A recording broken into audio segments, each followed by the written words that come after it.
Igreja de Deus, a paz do Senhor Jesus. Pode se assentar. Um bom dia a todos. O coração está pulando, irmãos. Que responsabilidade, mas também um grande privilégio. É uma honra poder servir a igreja, ministrando a palavra de Deus. Eu gostaria que você abrisse sua Bíblia no Evangelho de Mateus, capítulo 11. Glória a Deus. Como é bom servir esse Deus maravilhoso. O mais maravilhoso de tudo é saber que esse Deus deseja ter comunhão conosco, deseja se relacionar conosco. Não um relacionamento religioso, frio, monótono, mas dinâmico. Um relacionamento vivo, poderoso. Deus deseja compartilhar conosco da sua majestade, do seu poder, da sua graça, da sua vida, da sua pessoa. Isso é tão maravilhoso que, quando nós pensamos assim, nós temos que questionar a nós, que tipo de vida cristã nós estamos vivendo? Será que nós nos limitamos à ideia de que o hábito de vir à igreja uma vez por semana é o suficiente para nós fazermos ou satisfazermos a vontade de Deus para a nossa vida? Será que você está aqui nesta manhã por um acaso? Nós temos que pensar e refletir sobre a nossa responsabilidade diante de Deus, por tudo aquilo que Deus disponibiliza para nós.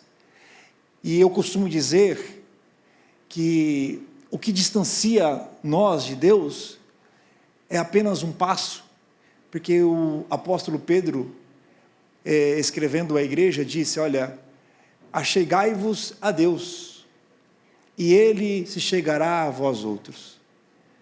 Quer dizer, é só uma atitude de me achegar a Ele. A distância entre nós e Deus está em uma atitude de fechar os olhos, quem sabe de ajoelhar, ou de estar onde você estiver e dizer: Senhor, eu me achego a Ti, pela fé no nome de Jesus. Só essa atitude já é o suficiente para transformar a nossa vida de forma radical e poderosa. Eu creio que o Senhor deseja despertar em nós esta consciência de que Ele quer se revelar a nós de maneira poderosa, profunda, para que através de nós, não só nós, mas através de nós, vidas sejam transformadas. Entenda que nós, cada um de nós aqui, somos instrumentos, somos veículos, somos meios pelos quais Deus deseja se revelar ao outro. Quantas pessoas nós conhecemos, próximos de nós, que precisam apenas de uma palavra, e esta palavra está com você. Aleluia. Gostaria de orar com os irmãos um instante antes de nós lermos a palavra. Senhor Deus, no nome precioso de Jesus, nós estamos diante da Tua presença neste culto, Senhor. E como é bom estar aqui para louvar o Teu nome, porque nos sentimos, Senhor Deus, satisfeitos em Ti. Estamos, Pai, diante da Tua palavra e queremos Te pedir: fala conosco através da Tua palavra. Senhor, que possamos entender a Tua vontade para nós, que saiamos daqui hoje diferentes, com resoluções diferentes, com maneiras diferentes, entendendo, Senhor Deus, a Tua vontade. No nome de Jesus nós oramos para a Tua glória. Amém. Mateus capítulo 11, os irmãos acharam? Verso 2, diz assim: quando João, no cárcere, ouviu falar das obras que Cristo mandou que seus discípulos fossem perguntar: você é aquele que estava para vir ou devemos esperar outro? Então Jesus lhe respondeu: voltem e anunciem a João o que estão ouvindo e vendo. Os cegos veem, os coxos andam, os leprosos são purificados. Os surdos ouvem, os mortos são ressuscitados. E aos pobres está sendo pregado o Evangelho. E bem-aventurado é aquele que não achar em mim motivo de tropeço. Quando os discípulos de João foram embora, Jesus começou a dizer ao povo a respeito de João: o que vocês foram ver no deserto? Um caniço agitado pelo vento? Ou o que vocês foram ver? Um homem vestido de roupas finas? Os que vestem roupas finas moram nos palácios reais. Sim, o que foram ver? Um profeta? Sim, eu lhes digo, é muito mais do que um profeta. Este é aquele de quem está escrito: eis que eu envio adiante de você o meu mensageiro, que preparará o caminho diante de você. Em verdade lhes digo, entre os nascidos de mulher, não apareceu ninguém maior do que João Batista, mas o menor no reino dos céus é maior do que ele. Amém? Que texto conhecido por todos nós, e também um tanto impressionante diante daquilo que Jesus está relatando, falando aqui. O texto começa dizendo que João tem uma dúvida. João tem uma dúvida acerca do ministério de Jesus. João não tem dúvida de quem ele é. Ele tem dúvida de quem Jesus é. Ele não está duvidando de Jesus. Duvidar é uma coisa, ter dúvida é outra. E a dúvida sincera cabe. É verdade que muitas vezes nós temos dúvidas. E isso deve ser apresentado diante de Deus, as nossas dúvidas. Não o duvidar. E a Bíblia vai dizer então que João, Mateus diz que ele está no cárcere, mas Lucas não diz isso. Parece que Lucas está dizendo que João ainda está no seu ministério.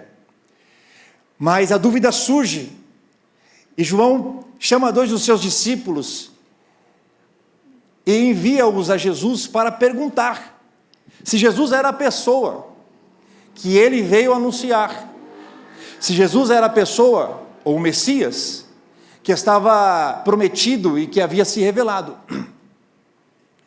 Por que ele tem essa dúvida? Porque João tem na sua mente, acredito, a imagem de tudo o que aconteceu quando Jesus foi batizado. João tem na sua mente, ainda viva, porque fazia pouco tempo que ele havia batizado Jesus no Rio Jordão. E diante do espetáculo que João vê, diante dos seus olhos, porque a Bíblia diz que foi João que viu os céus abrindo depois de Jesus ser batizado, e descendo o Espírito sobre ele. Então ele está com essa imagem na sua cabeça. Só que o que ele está vendo não é algo radical no ministério de Jesus. Por quê? Porque Jesus, ele foca o seu ministério numa região desprezada pelos judeus. Jesus foca o seu ministério na região da Galileia. Jesus escolhe discípulos, não das elites, dos capazes, não escolhe discípulos dos mais preparados. Jesus escolhe 12 homens simples, na sua maioria pescadores, e faz desses homens seus discípulos, e compartilha com esses homens coisas extraordinárias. E isso gera dúvida no coração de João. Por quê? Porque havia uma expectativa de um Messias que era um conquistador, alguém que viria para destruir, aniquilar, desvencilhar o Império Romano e trazer a glória que Israel tinha nos tempos dos reis. Mas Jesus não tem uma atitude como essa. Jesus aparece como um homem manso, humilde, poderoso nas suas palavras, com obras poderosas, mas não um radical. É interessante que, quando nós olhamos a história do nascimento de João, nós vemos que o pai dele, Zacarias, profetiza E se você olhar o texto das profecias, ou da profecia do sacerdote Zacarias, você vê que ele traz uma afirmação acerca do Messias, que viria com poder para reinar. Então João tem esta ideia. E ele manda questionar a Jesus. Os discípulos de João, chegam até Jesus e expressam a dúvida: olha, Senhor, João nos enviou a ti para perguntar se o Senhor é aquele que deveria de vir. Jesus fala para os discípulos de João. Em Mateus, Jesus só relata o que ele fazia. Olha, diga para João: os enfermos são curados, os leprosos são purificados, os mortos são ressuscitados. Jesus está dizendo para os discípulos que a manifestação do reino que João espera não é uma manifestação militar, mas é a manifestação do favor de Deus sobre os menos favorecidos. É a manifestação do reino de Deus sobre as pessoas que carecem de ajuda, de favor. Em Lucas, no capítulo 7, o evangelista Lucas vai dizer, e vai falar que Jesus opera milagres na frente dos discípulos de João. E aí, com esta imagem de Jesus operando milagres, os discípulos de João retornam a João e dizem o que Jesus havia feito. E isso é o suficiente para aplacar a dúvida do coração de João. João, acredito eu, o texto não fala, mas podemos imaginar, que se dá por satisfeito diante daquilo que ele ouviu dos seus discípulos. E é interessante que, como Jesus é maravilhoso, porque no texto que nós lemos, onde surge a dúvida de João, no mesmo texto, depois que os discípulos de João saem de cena, Jesus começa a elogiar João. Jesus não faz uma repreensão.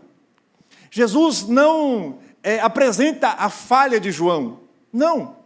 Jesus não se mostra decepcionado com o questionamento de João. Jesus começa a falar: olha, para as multidões que estão diante dele, o que vocês foram ver no deserto? Um caniço agitado pelo vento? Não um caniço. Porque João não é aquele que se dobra diante das pressões. Ele continua firme, não é um caniço. Ah, vocês foram ver no deserto um homem vestido belas roupas? Não, porque nós sabemos que João não se vestia assim. Aí Jesus diz: o que foram ver? Um profeta? Sim. E mais que um profeta. Aí Jesus faz uma ligação entre o ministério de João e o que foi falado pelo profeta Malaquias, no capítulo 3, no verso 1 do seu livro. Que João é o mensageiro enviado diante dele. E o mais impressionante é que, além de fazer uma referência a João no texto sagrado, Jesus vai fazer uma afirmação extraordinária, dizendo: olha, eu digo a vocês a verdade, que não existe, não nasceu de mulher um homem maior do que João Batista.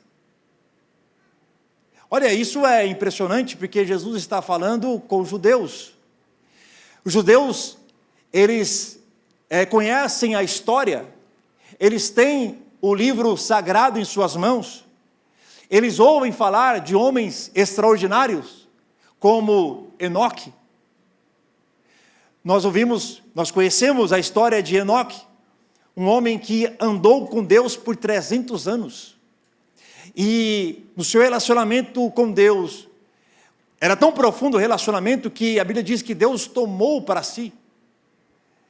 Os judeus conheciam a história de Abraão, o pai da fé, o homem no qual Deus se revela e faz promessas, a referência de fé, alguém que carregava sobre ele uma promessa grandiosa, a ponto de Paulo em Gálatas, no capítulo de número 4, 5, se não me falha a memória, ele diz assim: olha, prevendo a Escritura que Deus salvaria os gentios pela fé, pré-anunciou o Evangelho a Abraão.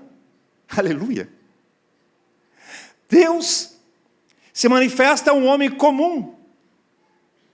Não havia disposição de Abraão em buscar a Deus, em conhecer a Deus, mas Deus resolve, na sua soberania, se manifestar um homem pagão. Aleluia.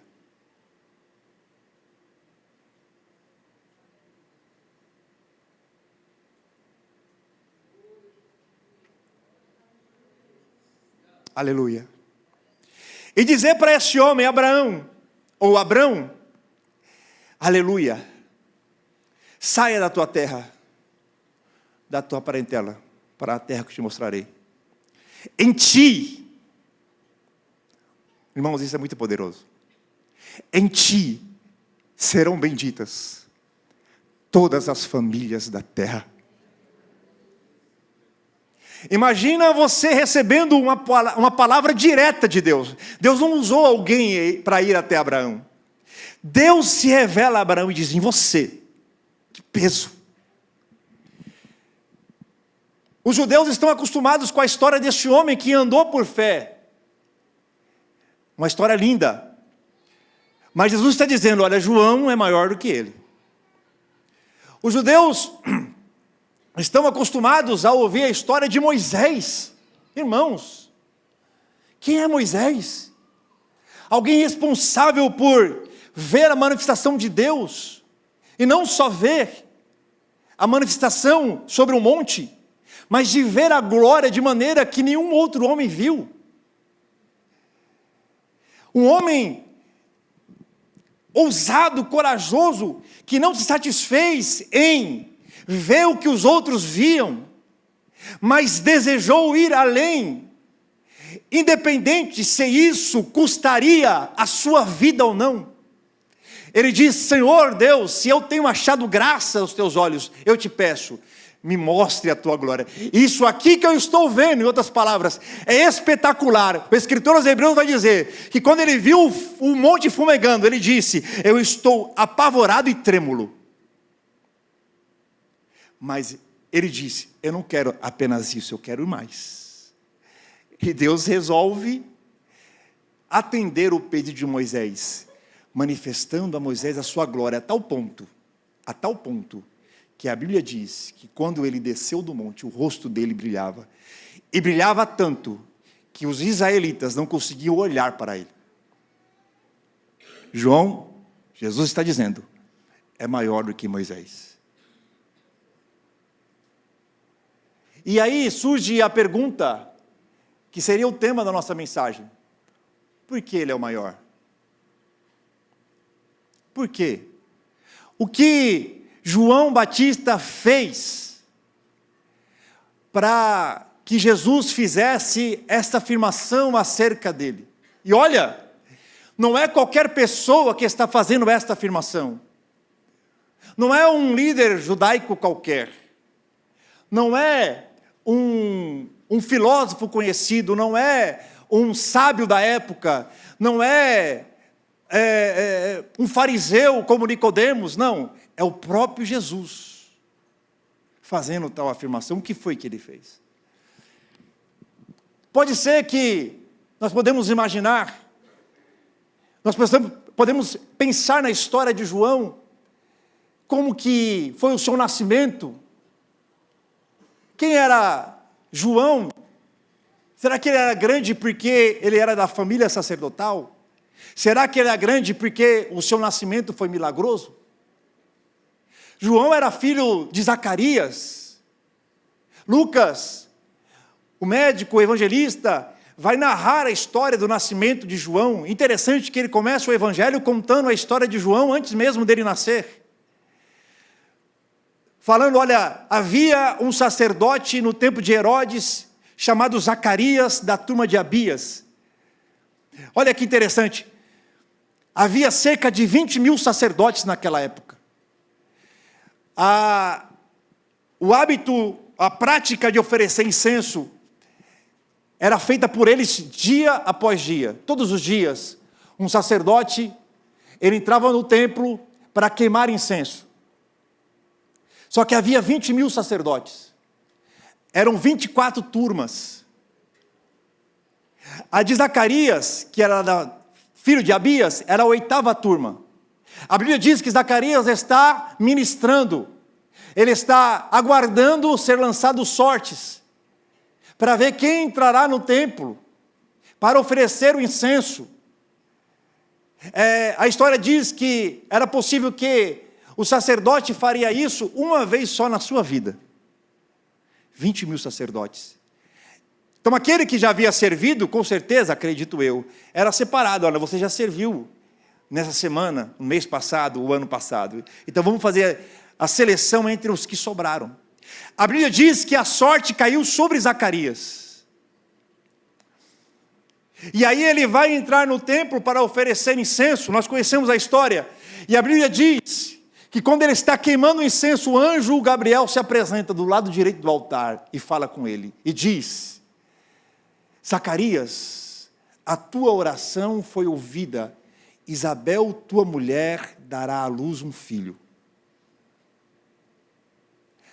É interessante que, quando eu olho para esse texto, eu entendo e vejo como Deus é maravilhoso, porque Deus ainda responde oração.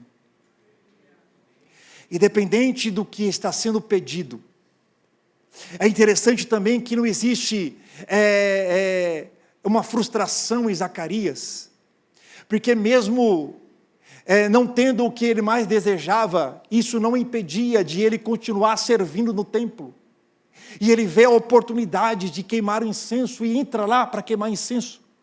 Mas ele não sabia que Deus havia marcado o encontro com ele naquele dia.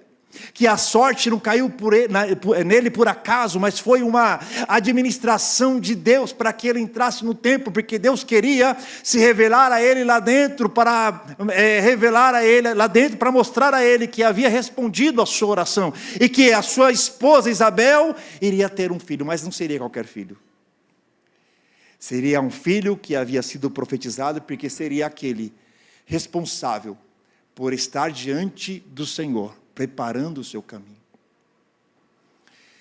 Isso é tão extraordinário. Quando eu olho para esse texto, eu vejo o que está acontecendo, é que existe um trabalhar de Deus nos bastidores. Zacarias, ele duvida do que o anjo falou, e ele fica mudo e surdo. Não só mudo, surdo também, porque no versículo 62, se você ler aí, no capítulo 1, quando João Batista nasce, as pessoas fazem gestos perguntando para Zacarias qual seria o nome do filho. Se ele estivesse apenas surdo ou mudo, não precisava de gestos. Fizeram gestos para que ele entendesse o que eles estavam perguntando. E é interessante que, no mesmo tempo que Deus está se manifestando a Zacarias, um sacerdote respeitado, um sacerdote preparado, Deus também está se manifestando no templo em Jerusalém, no centro da adoração, no centro cultural, no centro religioso de Israel, mas também está se manifestando em uma casa simples, lá da Galileia, a uma moça, melhor dizendo, não era nem mulher ainda, e fazendo uma promessa para essa mulher, dizendo que ela geraria o Salvador do mundo. Olha como Deus é maravilhoso. Deus não tem dificuldade em se manifestar a ninguém. Deus não tem um lugar predileto, nem pessoas preferidas. Ele se revela tanto no templo para alguém poderoso, capaz, aleluia, como Zacarias, como também se revela a pessoa simples, desprezada, quem sabe, que não tem nenhuma significância, para que os seus propósitos sejam manifestados ao mundo. Eu não sei como você se sente aqui nesta manhã. Quem sabe você olha para você mesmo e diz: olha, eu não tenho condições nenhuma de Deus se manifestar a mim ou se revelar através de mim. Eu quero dizer nesta manhã, aleluia, isso é mentira. Deus não só quer, Deus pode, aleluia, se manifestar através de você, porque Ele não precisa das suas prerrogativas. Deus não precisa da sua capacidade. Deus não precisa da condição que você tem, do estudo que você tem. Não estou dizendo que não é válido, que não precise, mas estou dizendo que isso não é condições para que Deus possa usar alguém. Ele pode usar quem Ele quiser, e quando Ele se manifesta, Deus não escolhe lugares para se manifestar. É interessante que quando Deus está anunciando o nascimento de João Batista e de Jesus, o auditório é uma pessoa só. É uma pessoa só. João Batista é anunciado, e é tão maravilhoso que a Bíblia diz que, quando o anjo se revela a Maria, falando acerca de Isabel, dizendo que Maria geraria o Salvador do mundo, e Maria então decide visitar Isabel nas montanhas da Judeia. A Bíblia diz que elas eram parentas. Ela não está com dúvida, mas ela quer ver o que está acontecendo.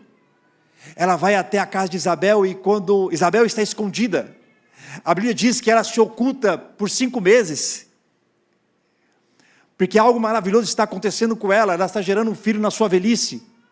Ela era considerada estéril. E Maria, então, querendo ver o que está acontecendo, quando chega lá na casa de Isabel, encontra ela grávida de 5 meses, ou de 6 meses. E quando ela salta da porta, a Bíblia diz que lá dentro da casa, Isabel é cheia do Espírito Santo. João Batista reconhece que Jesus, o Senhor, com o neném, olha como tremendo, né? Jesus ainda está sendo formado no ventre de Maria. É possível que Maria já esteja grávida de Jesus. E a Bíblia diz que, ao ouvir o som da saudação, Isabel ouviu, mas o neném dentro dela se alegrou, estremeceu no ventre dela, e Isabel foi cheia do Espírito. É interessante que algo tão extraordinário, olha, Maria está grávida de Jesus, vai até Isabel, mas a Bíblia não diz que algo extraordinário aconteceu para ela ficar grávida. Porque nós esperamos, qual a expectativa? De que, olha, um dia Maria está em casa, ela foi cheia do Espírito, algo aconteceu tremendamente, e ela desacordou, quando acordou estava grávida. Não. Ela está vivendo a sua vida comum, está levando a sua vida do jeito que ela levava, sendo uma adolescente, cuidando, ajudando os seus pais nos afazeres de casa, mas de repente ela está grávida. Não há algo extraordinário, apenas uma atuação de Deus nos bastidores. Deus é aquele que se move no extraordinário, mas também é um Deus que se move no simples. Quem sabe você está esperando algo extraordinário, grandioso acontecer, e você não está percebendo que Deus está trabalhando nas coisas simples. João Batista nasce. É interessante que são 400 anos de silêncio, amém? Não são? Não há profeta. Mas antes do surgimento de João Batista, de João se apresentar pregando no deserto, você vê uma constante atuação de Deus, há um derramar do Espírito tão extraordinário, que você vê Deus trabalhando assim, enchendo as pessoas do Espírito Santo, se movendo entre os judeus, para que a promessa do Messias se cumprisse. Você vê o agir de Deus de forma abundante, nos primeiros capítulos do livro de Lucas. Há silêncio para as autoridades, há silêncio para os religiosos, há silêncio para os grandes, mas nos bastidores, no simples, Deus está trabalhando. A Bíblia vai dizer que João nasce, e depois que ele nasce, ele vive ainda, João vai conviver, a história diz, com o seu pai Zacarias, por 20 anos. A história diz que Zacarias nasceu aproximadamente no ano 50 antes da era cristã, e morreu no ano 20 depois da era cristã, depois de Cristo. Melhor dizendo, depois de Cristo.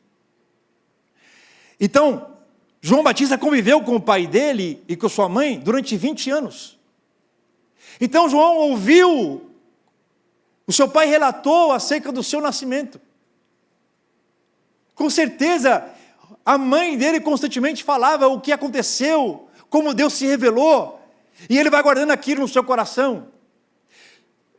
Até o momento em que, quando ele está com seus quase 30 anos, a Bíblia diz em Lucas capítulo 3, que veio a João a palavra de Deus. E aí o Lucas vai descrever que esse período em que a palavra de Deus veio a João, era o período em que Tibério César era governador, era imperador, Pôncio Pilatos era governador, Herodes era o rei naquela região da Galileia. No ano 28, 29, depois de Cristo, João Batista se apresenta pregando a mensagem de arrependimento. E é interessante que é possível que João, quando ele se apresenta no deserto, ele está na estrada comercial de quem descia do norte de Jerusalém, de Israel, que vinha das regiões acima de Israel, na região da Síria, região daquela região ali, que descia para ir ao templo para adorar a Deus, ligava com a estrada que subia do sul, do Horebe, do deserto. E essas duas estradas se uniam a uma estrada que subia para Jerusalém. É possível que João está nessa encruzilhada aí, pregando a palavra de arrependimento para os judeus e batizando aqueles que iam se arrependendo. Não há nada de estranho ou de extraordinário no batismo de João, porque o batismo era uma prática comum dos judeus daquela época. Os essênios batizavam aqueles que faziam parte da comunidade. Diz a história que eles se batizavam todos os dias. As pessoas tentam ligar João Batista aos essênios, mas os essênios não se vestiam como João Batista. João Batista, o texto diz que se vestia com pelos de camelo. Os essênios, diz a história, que se vestiam de branco e se batizavam diariamente. Os judeus, os fariseus, eles batizavam os prosélitos, aqueles que queriam servir a Deus, passavam pelo batismo. Mas o batismo de judeus não era comum. É por isso que traz espanto para as pessoas que estão ouvindo João Batista pregar. Porque João Batista está dizendo para os judeus se arrependerem dos seus pecados e passarem pelas águas. Por que traz espanto? Porque Jerusalém está vivendo um momento de ápice religioso. O templo é majestoso. Herodes se preocupou em construir um templo extraordinário, feito com pedras de mármore. Era um templo que poderia ser considerado uma das 7 maravilhas do mundo.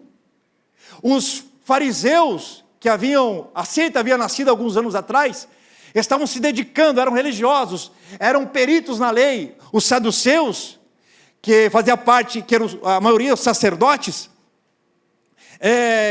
dominam ali, têm um acordo com Roma, e dominam, cobrando impostos, para aqueles que queriam entrar no templo.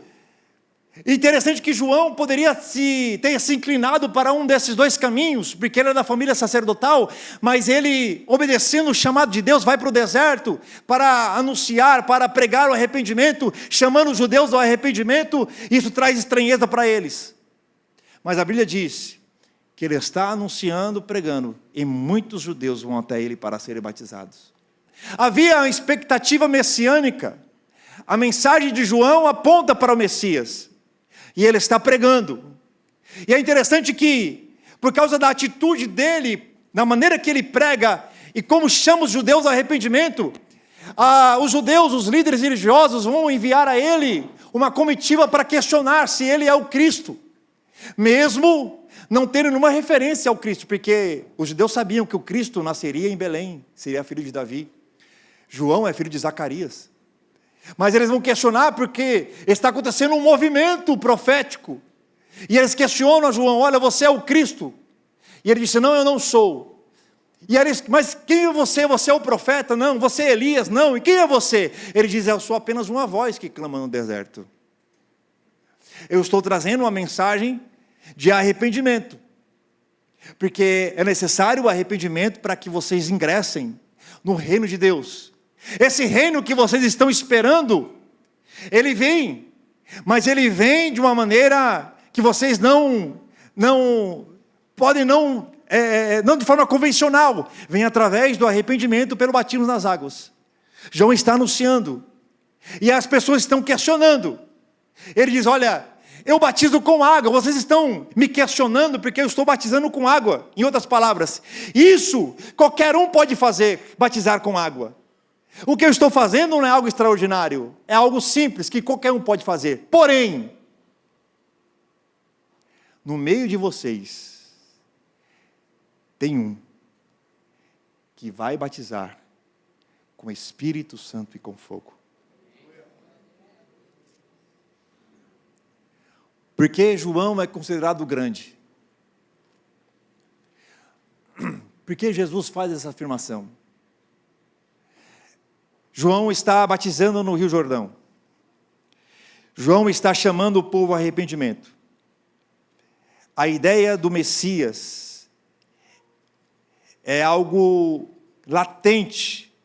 A vinda do Messias é uma expectativa. É interessante que essa expectativa é tão forte do Messias, que João agora está anunciando, que quando nós olhamos para João capítulo 4, naquela passagem conhecida do encontro de Jesus com a mulher samaritana, é possível que ela ouviu João pregar no deserto. É possível que ela ouviu, porque João está perto de Enom, é uma cidade próxima a Samaria. Aí ela vai dizer para Jesus assim, não sabendo que ela está diante do Messias, ela disse assim: olha, nós sabemos,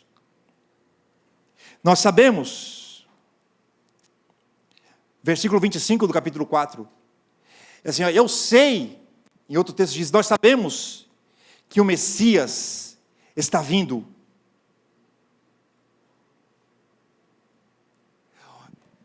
A pregação de João, a expectativa do Messias era tão forte que essa expectativa alcançou até as cidades vizinhas a Israel, a Jerusalém. Alcançou Samaria. Os samaritanos também tinham essa expectativa. Nós sabemos que o Messias está vindo. E a mensagem de João era: o Messias já está aqui. E é interessante que João está ministrando, está pregando a palavra.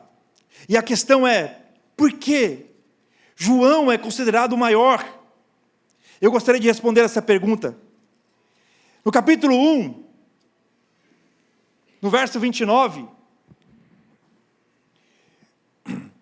diz assim, olha: no dia seguinte, vendo que Jesus vinha em sua direção, João disse: eis o Cordeiro de Deus, que tira o pecado do mundo. Este é aquele a respeito de quem eu falava, quando disse: depois de mim vem um homem que é mais importante do que eu, porque já existia antes de mim. Eu mesmo não o conhecia, mas vim batizando com água, a fim de que ele fosse manifestado a Israel.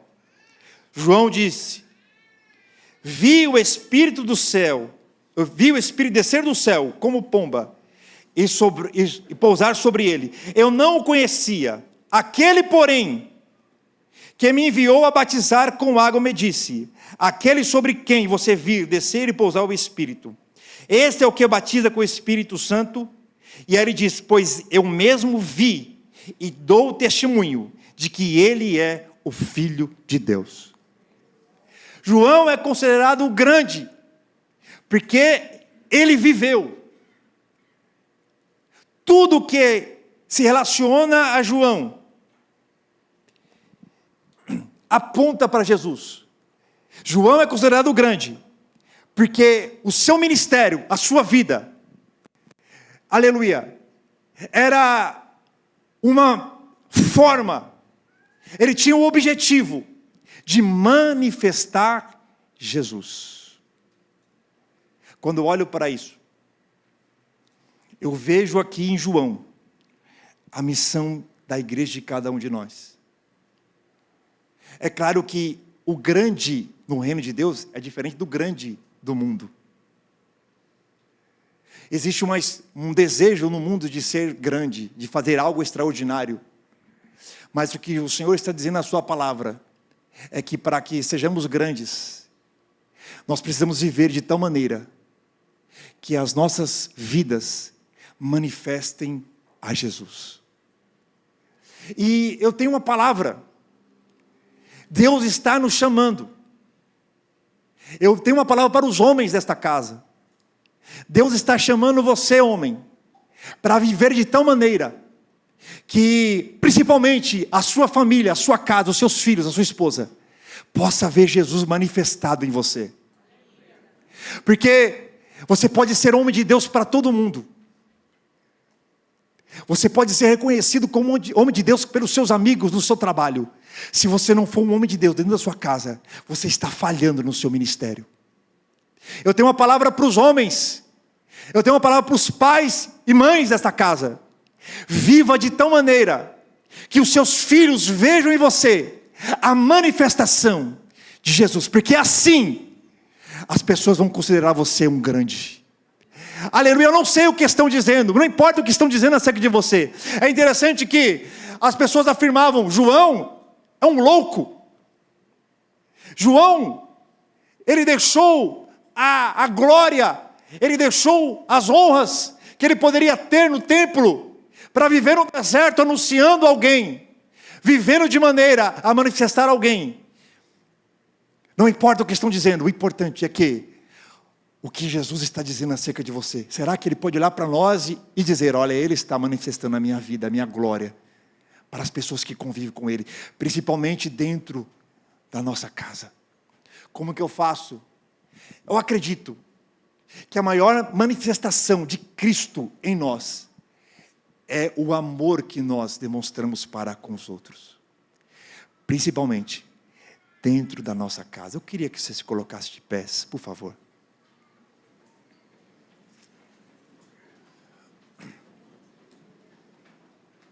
Não é a grande obra que você faz o que eu faço, não é a grande mensagem que eu prego, não é as conquistas que eu tenho, não, é se eu estou manifestando Jesus através de mim. Sabe, eu quero contar, antes de orar, quero contar um testemunho que eu ouvi alguns dias atrás, acerca de manifestar Jesus. Um pai procurou um certo pastor, pedindo ajuda, pedindo oração pelo filho dele. O filho sempre ia para a igreja, mas quando chegou à adolescência, ele não queria mais ir.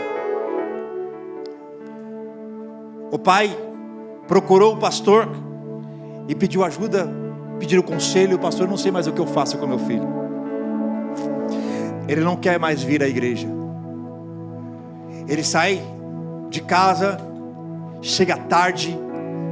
Quando eu vou falar com ele, ele bate a porta do quarto, não quer falar comigo. Eu não sei mais o que fazer. O pastor olhou para ele e disse assim: olha, você não vai falar nada com ele, você não vai repreendê-lo, você não vai castigá-lo, você vai fazer apenas uma coisa: quando ele chegar e bater a porta do quarto, você vai bater na porta e vai dizer: filho, eu preciso falar com você. Se ele não abrir, não tem problema, volta outro dia. Mas se ele abrir, você vai abraçar ele e dizer para ele assim: filho, eu te amo. A história diz que esse pai, os dias passaram, ele chega na igreja feliz com o filho do lado, e falou: pastor, Deus fez um milagre na minha casa. Eu fiz o que o senhor disse. Eu bati na porta e disse: filho, eu preciso falar com você. Quando o filho abriu a porta, eu o abracei, beijei e disse: filho, eu te amo. O pai, dizendo para o pastor, disse: olha, ele chorou copiosamente e disse: pai, fazem anos que eu espero que o senhor me abrace e me diga que me ama. Aleluia. É tão simples. É tempo de nós fazermos uma revolução dentro da nossa casa. É tempo da igreja fazer a revolução dentro das suas casas. Antes de orar, tem uma frase que eu tenho me acompanhado, eu tenho compartilhado com algumas pessoas. Eu já falei aqui, mas eu vou falar novamente. Um dia um empresário muito rico procurou a Madre Teresa de Calcutá, dizendo para ela: Madre, o que eu posso fazer para ajudar a senhora? Aí a Madre olhou para ele e disse assim: vá para a sua casa e ame a sua família. Vá para a sua casa e ame a sua família. Gostaria de orar com você. Senhor, nós estamos diante da Tua palavra. Aleluia.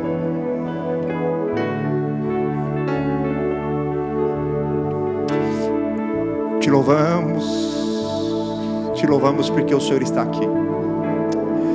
Obrigado por tudo que o Senhor tem feito. Através dessa palavra nós queremos nos achegar a Ti e pedir-nos ajuda.